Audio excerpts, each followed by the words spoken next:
I've said it before, I'll say it again. Don't go broke growing your channel. What's up, navigators? Welcome back to the channel. If you're new here, my name is Tiffany Day, and this is Navigating YouTube, where I help content creators like you grow on YouTube with simple strategies that work.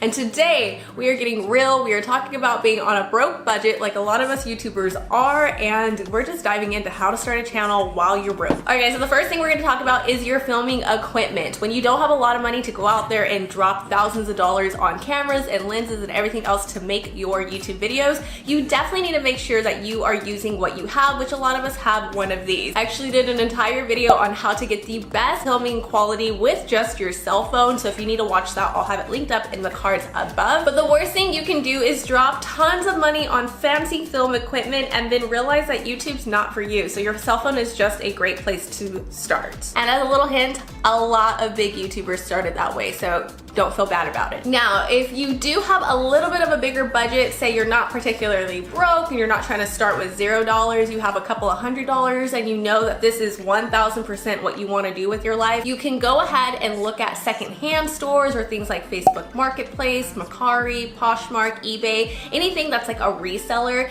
and purchase gently used equipment. The Lumix that I'm filming on right now was actually purchased from a tech YouTuber, so someone on my husband watched, and we definitely trusted his stuff. We knew it was gonna work. We knew it was gonna be great quality. If you're not sure who you're buying from though, definitely ask those hard-hitting questions like, can I see the camera before, if you're doing Facebook Marketplace and you're meeting in person. If you're purchasing over online like eBay and stuff, read the description, make sure the seller has really good ratings and views, and see if there's a return policy. So if you do purchase it and you get it and then you realize that it's broken or it's not for you, you can send it back, because the worst thing you wanna do is be stuck with hundreds of dollars worth of equipment that just doesn't work. Okay, so the next thing you want to dig into is lighting on a budget. So definitely look at Amazon. I'll leave some of my favorites down below. It really does depend on what broke budget means to you, but for a lot of us it means starting at zero, and the best thing about it is the sun is free and gives the best natural light possible. So if you're outside, which I kind of talked about this in my how to start a YouTube channel with just your phone video, you want to make sure that you're in the shade and you're not in direct sunlight. For one, you'll kind of squint if you're in direct sunlight and you have that sun beating down on you.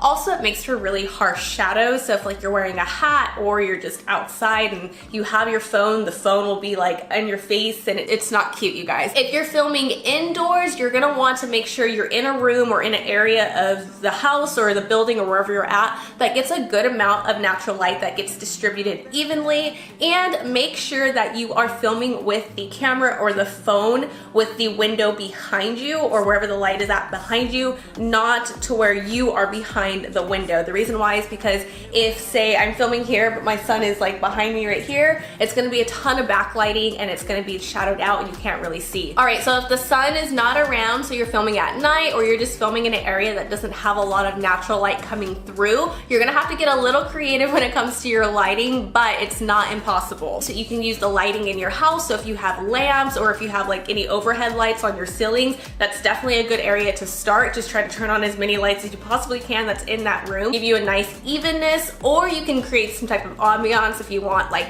some areas of your video lit and others not lit. You can kind of get creative where you move the lamps or put the shades. You can also focus like spotlighting with like flashlights or small ring lights. There's even some ring lights that can sit onto the shoe mounts of cameras. So if you're not working with your cell phone and you do have a camera, there are super inexpensive. There's one for like $30 on Amazon that I highly recommend. You could just insert that into your shoe mount and then you have a little spotlight effect there. Okay, so next is sound. And there's really no free ways to improve your sound other than just making sure you have a really good voice when you're starting out on YouTube. Make sure you don't whisper, you're not mumbling, you don't have anything over your face or anything like that. So you just want to project your voice as much as possible. So again, I talked about this in my cell phone video, which is using a mini mic. So I have the Sarasonic mic and I absolutely love it. It's super small and compact and it's only $25. It's no Rode, but it does make a huge difference when I'm using using it to when I'm not using it. There's a company called Boya, I think that's how you say it, on Amazon. They actually have a lavalier mic, but that's another inexpensive way to level up your sound. Sound quality is so important when it comes to your video production. I know a lot of people, including myself, will simply click off a video if your sound quality is not that good. So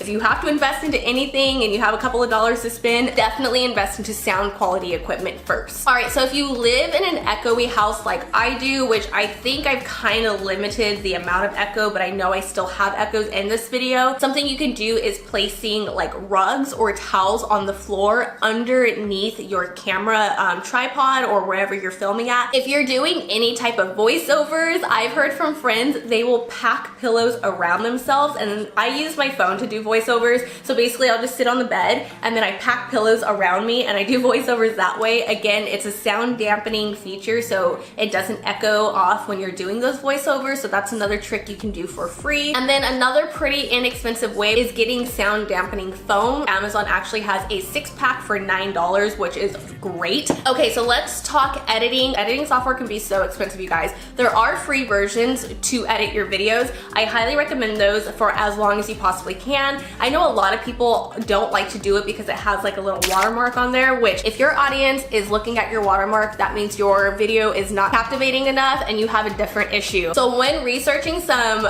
really recommended editing softwares, there was VSDC along with DaVinci Resolve and Shotcut. So those were like the top 3 that were kind of recommended across the board from different websites. So another trick that I do is I use Sony Vegas Pro, which when it's first released is like an $800 editing software, which I don't have $800 to drop on an editing software. So I wait until they do their specials. So every December, and I don't think it's Sony Vegas itself, it's somebody else who does it, they have a charity event, and if you donate $20 to the charity event, they give you the outdated version of Sony Vegas. Usually around this time, they're releasing their newer version. So for example, this year, they're gonna release 18, so I'm gonna download 17. So I'm literally only one step behind everybody else, but it gets the job done and I'm not complaining, especially when I don't even touch all of the features on the software to begin with. So if you have a favorite editing software that you like to use, but you don't wanna spend as much money, definitely check to see if they do anything like that when their newer version comes out. See if you can download the older version for cheaper to save some money. Okay, next we're gonna dive into keyword research tools, which if you guys can invest into those, I highly recommend investing into your keyword research tools before you start purchasing cameras, because this is what's going to get you to get views on YouTube, and I'm gonna dive into that into another video on how I use TubeBuddy and Morning Fame to get more views on my YouTube videos, so make sure you subscribe so you don't miss that video. It can get expensive. So at one point in time, I had vidIQ, TubeBuddy, and Morning Fame, and I was paying close to $100 per month to keep these tools, and that's because I was using the most expensive version on all 3 of them, and it definitely was not needed. I need to separate vidIQ and TubeBuddy from Morning Fame because they're totally different. So with vidIQ and TubeBuddy, they do both have free versions. But if I had to pay for either one of them, because it does obviously give you more features the more money you pay, I definitely would choose TubeBuddy over vidIQ. There's nothing wrong with vidIQ. I just personally like TubeBuddy a little bit better. It's just their interface is more user-friendly to me and the type of person that I am. Also, they give you a discount if you have less than 1,000 subscribers. Now, Morning Fame is the same thing. It's a research tool. It has an SEO studio in there, but it's all in one place, and there's just something about the feel of it, along with their ability to compare your videos to your other videos. So you're literally comparing your channel to your channel, which when it comes to growing on YouTube, that's what you need to compare. Don't compare your channel to another channel.